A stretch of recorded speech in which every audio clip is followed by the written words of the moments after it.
Hello, my name is Sophie and welcome back to my channel. Today we're going to be going over my April TBR, and by going over I mean choosing my April TBR.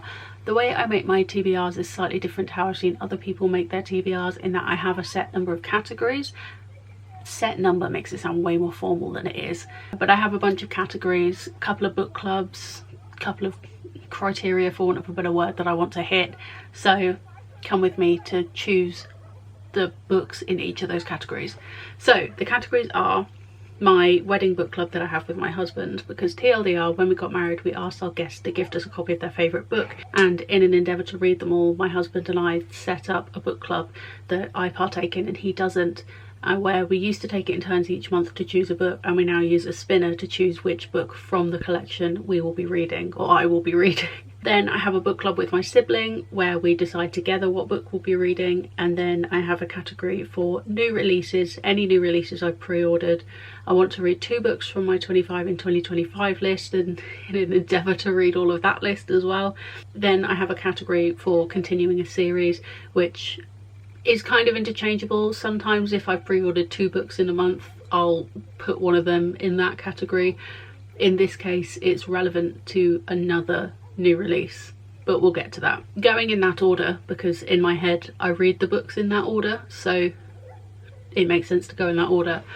Let's start with the wedding book club spinner. So this is the spinner I have with all the remaining books in the wedding library. If there's a series, I've only got the next book I need to read in the series. So the first book I've got listed up here is Tears of the Giraffe, which is the second book in the #1 Ladies Detective Agency series. Let's just do this because this is the one I'm most nervous about, because I think I've read all the books that I'm like really excited to read, so what's left is books I know nothing about.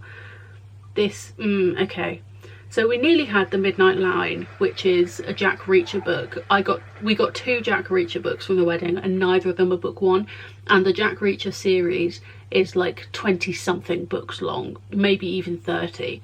So I've decided I'm just going to go in blind and hope for the best. And depending on how I feel about each of the... Oh, I've just realised I didn't turn on the mic. Okay, that's better. Okay. The sound may improve from now on, and by may I mean will, because I've remembered to turn the mic on. It's been that kind of day.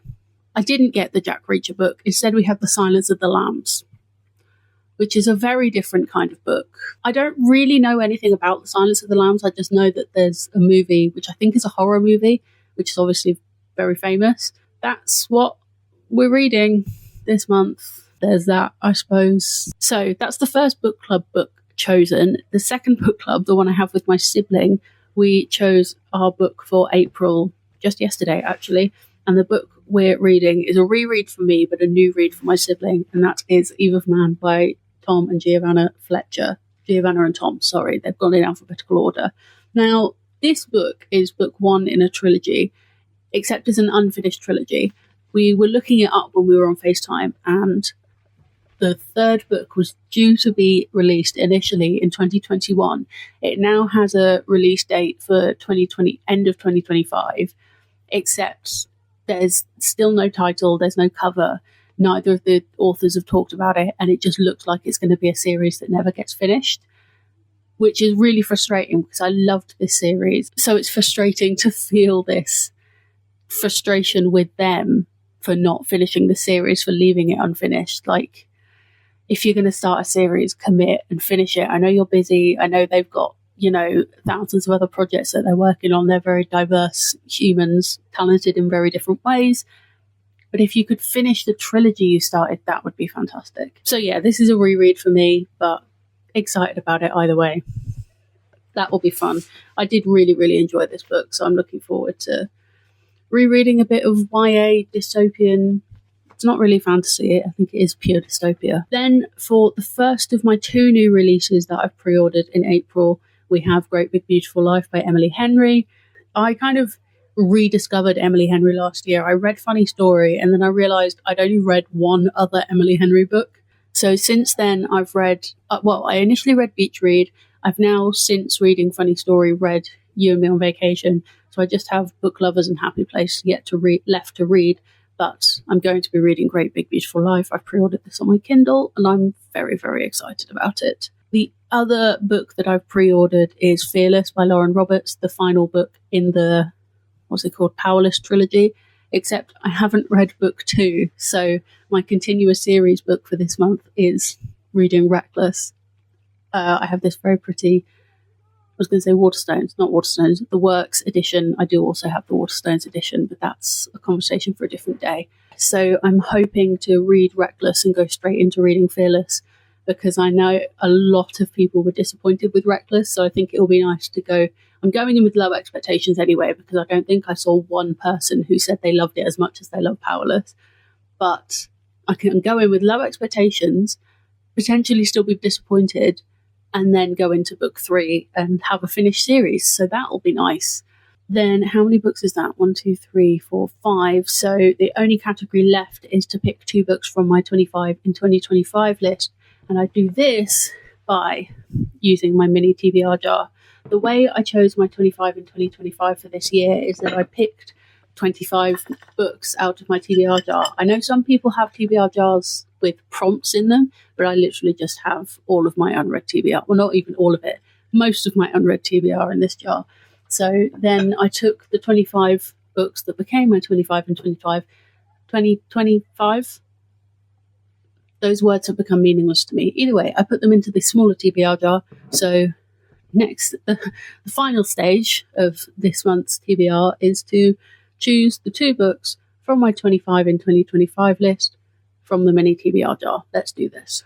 I can't hold it up and hold the mic, so I'm going to put it down here. But that's, you don't need to see that. You know what a jar looks like. So the first book I'll be reading is How Not to Travel the World by Lauren Jewliff. Okay. I don't remember when or where I bought this book, and it was one that I considered unhauling when I picked it out of the TBR jar for this list. And then I read the premise and it sounded quite fun. It sounds like, I think it's a romance book. The summary is, I had no life experience, 0 common sense, and had never eaten rice. I suffered from debilitating anxiety, was battling an eating disorder, and had just had my heart broken. I hoped by leaving to travel the world I would be able to heal myself. Instead, Lauren's travels were full of bad luck and near-death experiences. Over the space of a year, she was scammed and assaulted, lost teeth, and swallowed a cockroach. She fell into leech-infested rice paddies, was caught up in a tsunami, her motorbike's brakes failed, and she experienced a very unhappy ending during a massage in Thailand. It was just when Lauren was about to give up on travel that she stumbled across a handsome New Zealander with a love of challenges. I'm hoping that this book doesn't focus too much on the disaster-prone bit, because I don't necessarily want to read about an unhappy ending during a massage in Thailand, but I would love to read about the handsome New Zealander. So, yeah, I think this is going to be fun. I literally have no recollection of where I bought it, when I bought it. I've never heard of anyone else reading it. So why not? I'm going to give it a go, and I'm excited about it. And then last book for this month, I'm trying not to look because some of them have unfolded a little bit. Have I just picked up? No, I haven't just picked up the one I was looking at. Oh, okay. The Song of Achilles by Madeline Miller.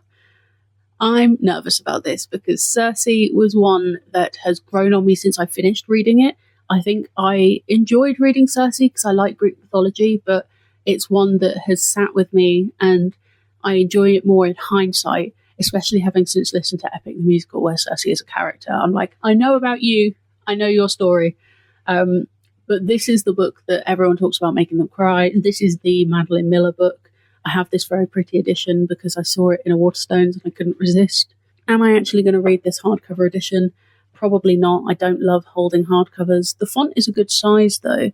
I think I will probably listen to this as an audiobook because that's how I listen to Circe, and it just made it more accessible for me as a reader. But yeah, that is an exciting and intimidating choice.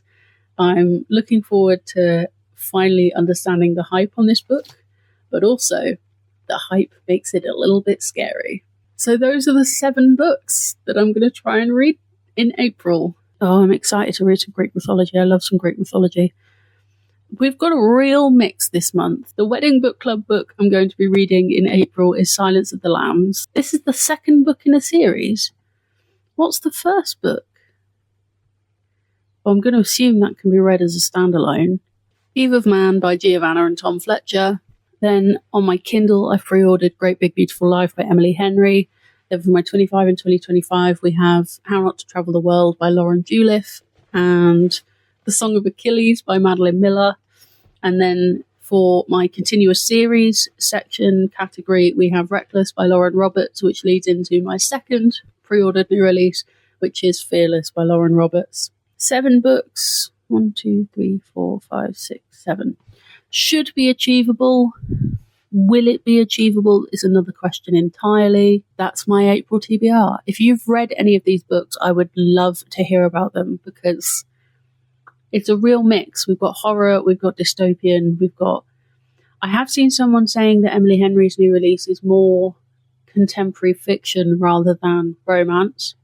So take from that what you will. We've got romance in How Not to Travel the World. We have historical Greek romance in The Song of Achilles. And then fantasy romance in Reckless and Fearless. So I feel like we have quite a variety. Yeah, okay. All around, this has been an interesting combination of books. March has so far been a mixed bag, but we'll get to that in the wrap-up. But I think that's it. I think that's everything I want to say. Thank you so much for watching. I hope you're having a great day. I hope you're reading a great book, whether it's one of these or not. And I'll see you next time for another bookish video. It will be my March wrap-up.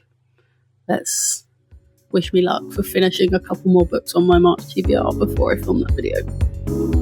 Bye!